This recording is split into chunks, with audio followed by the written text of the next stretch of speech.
शिवाय, नमस्ते अभ्यम दोस्तों, जय माता दी। सबसे पहले तो आप सभी को आने वाली शरदी नवरात्रि की ढेर सारी शुभकामनाएं दोस्तों। 22 सितंबर साल 2025 दिन सोमवार से शरदी नवरात्रि प्रारंभ हो रही है और वहीं 2 अक्टूबर साल 2025 को दशहरा मनाया जा रहा है।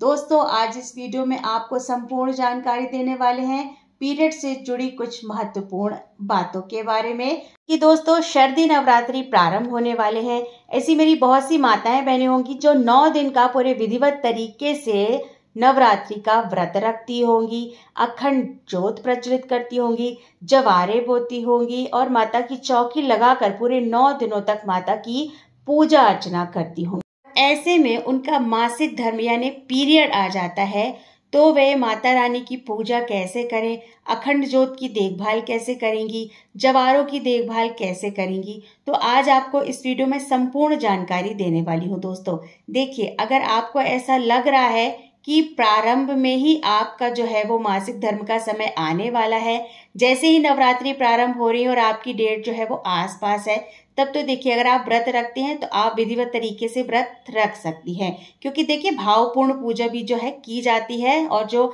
भाव से पूजा की जाती है वो पूरी तरह से स्वीकार होती है। यहाँ पर एक बात और स्पष्ट कर देती हूँ, अगर स्त्री राजस्वला अवस्था में पूरे विधिवत तरीके से मानस पूजा के साथ भावपूर्ण अगर व्रत रखती है तो उसका व्रत भी पूरी तरह से मान्य होता है, उस व्रत का पूर्ण फल भी प्राप्त होता है।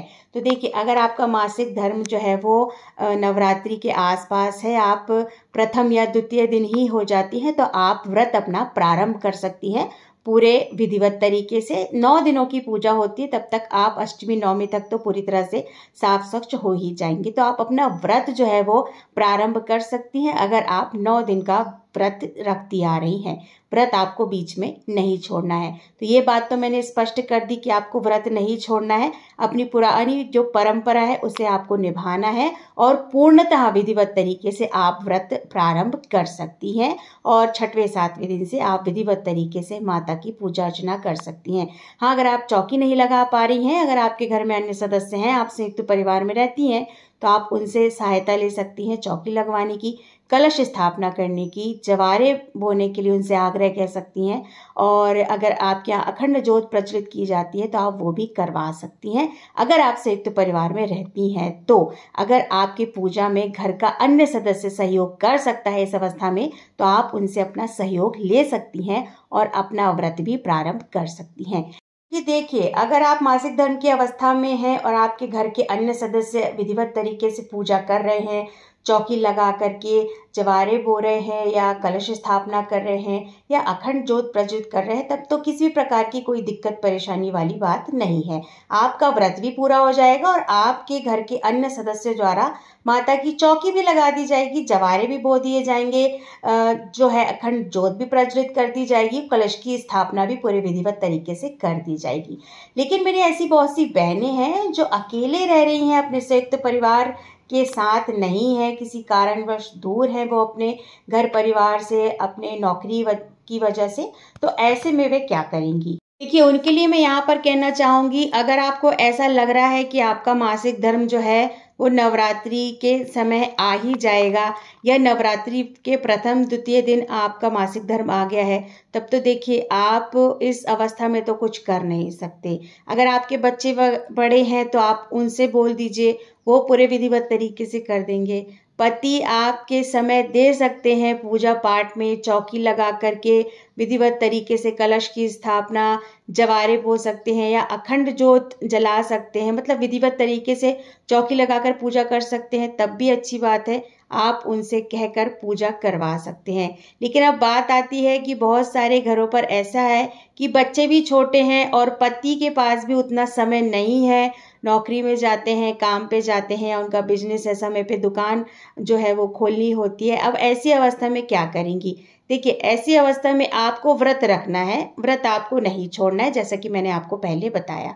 अगर आपके घर के आसपास कोई माता रानी का मंदिर है, देखिए आप तो ऐसी अवस्था में हैं, आप व्रत तो रख रहे हैं लेकिन चौकी लगाकर पूजा नहीं कर पाएंगे और आप अखंड ज्योत भी जलाते हैं, जवारे भी बोते हैं, कलश की स्थापना भी करवाते हैं, तो ऐसी अवस्था में आप क्या करेंगे? अगर आपके घर के आसपास कोई माता रानी का मंदिर है तो आप वहाँ पर अखंड ज्योत की संपूर्ण सामग्री भिजवा सकते हैं, क्योंकि बहुत सारे घरों में जो है ना अखंड ज्योत मंदिरों में प्रज्वलित कराई जाती है। उनके घरों की जो मनोकामना है वो पूरी होने के लिए, घर की सुख शांति समृद्धि के लिए। तो आप अखंड ज्योत का जो पूरा सामान है मंदिर पर भिजवा सकती हैं और अपने घर के लिए अखंड ज्योत वहाँ मंदिर पे प्रज्वलित करवा सकती हैं। देखिए, आप इस अवस्था में हैं, आप देखभाल तो कर नहीं सकते और घर में बच्चे भी छोटे हैं, पति को भी इतना समय नहीं है, तो ऐसे में ये बहुत ही अच्छा विकल्प है। घर के मंदिर में आप नहीं कर सकते हैं सारे काम, तो अपने घर के मंदिर के आसपास जो है वो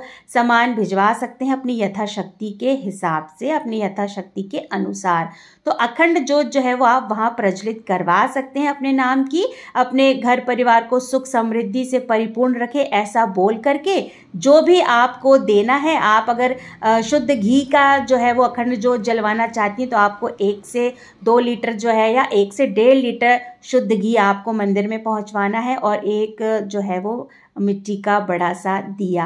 और अगर आप तिल के तेल की जलवाना चाहते हैं तो अपनी यथाशक्ति के हिसाब से 1 या 1.5 लीटर जो तिल के तेल से ही जो है अखंड ज्योत आपकी प्रज्वलित हो जाएगी। और पूरे 9 दिनों तक ना मंदिर के पुजारी ही आपके नाम की अखंड ज्योत की देखभाल कर सकेंगे। तो ऐसे आपका जो है वो नियम भी नहीं टूटेगा, आपके मन में जो विचार आ रहे हैं वो भी नहीं आएंगे कि मैं हमेशा अखंड ज्योत जलाती थी, इस बार नहीं जला पा रही हूँ।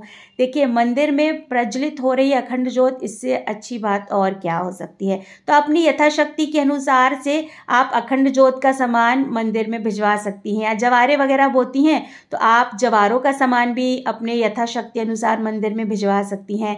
कलश स्थापना करती हैं तो उसका भी सामान अपनी यथाशक्ति के अनुसार मंदिर में भिजवा सकती हैं। एक नारियल या मिट्टी का कलश ही जो है वो आपको मंदिर पे देना होगा। तो वो जो सारी जिम्मेदारी होगी जवारे की, अखंड ज्योत की, कलश की, वो मंदिर के पुजारी ही अच्छी तरह से आपके संभाल लेंगे। तो आप देखिए ये विकल्प का चुनाव भी कर सकते हैं। अगर आपके घर के मंदिर में सारी चीज़ें नहीं हो पा रही हैं तो आप अपने घर के आसपास के मंदिर में ये सारी चीज़ें करवा सकती हैं। एक प्रकार से वो आपके ही नाम की जो है वो वहाँ पर पूजा अच्छी तरह से 9 दिनों तक के लिए हो जाएगी। तो आप इस विकल्प को चुन सकती हैं अगर आप मासिक धर्म की अवस्था में हैं तो। अगर आप ये नहीं करवा सकते हैं, ये संभव नहीं हो पा रहा है किसी कारणवश, तो आप व्रत पूरे निरंतर तरीके से रखिए, पूरे विधिवत तरीके से रखिए। आप जब पूजा करने की स्थिति में आ जाएं, जब आपका मासिक धर्म पूरी तरह से समाप्त हो जाए, तब आप अच्छी तरह से अपने घर के ही मंदिर में, जहाँ पर आपके घर के मंदिर में माता की फोटो रखी, आप वहाँ विधिवत तरीके से पूजा कर लीजिए। देखिए, स्थिति के अनुसार कार्य करना होता है। जब घर पे अन्य सदस्य जो हैं वो सहयोग नहीं कर पा रहे हैं किसी कारणवश, बच्चे छोटे हैं, पति देव को भी इतना समय नहीं है, तो अब क्या ही कर सकते हैं। देखिए, इस स्थिति में ना मैंने आपको पहला वाला विकल्प भी बता दिया। और दूसरा विकल्प ये है कि व्रत अगर आपको रखना है ऐसी स्थिति में तो आप पूरे विधिवत तरीके से व्रत रख सकती हैं।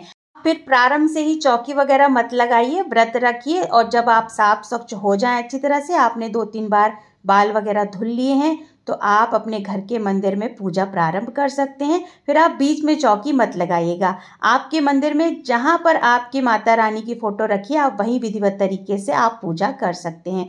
तो दोस्तों, यहाँ पर मैंने आपको संपूर्ण जानकारी दे दी है। आशा करती हूँ आपको वीडियो पसंद आया होगा। अगर वीडियो पसंद आए तो वीडियो को छोटा सा एक लाइक कर दीजिएगा और साथ ही साथ अपने ही चैनल को जोर से सब्सक्राइब कर दीजिएगा। दोस्तों, बहुत जल्द मिलते हैं एक नए वीडियो के साथ, एक नई जानकारी के साथ। तब तक के लिए श्री शिवाय नमस्तभ्यम। धन्यवाद दोस्तों।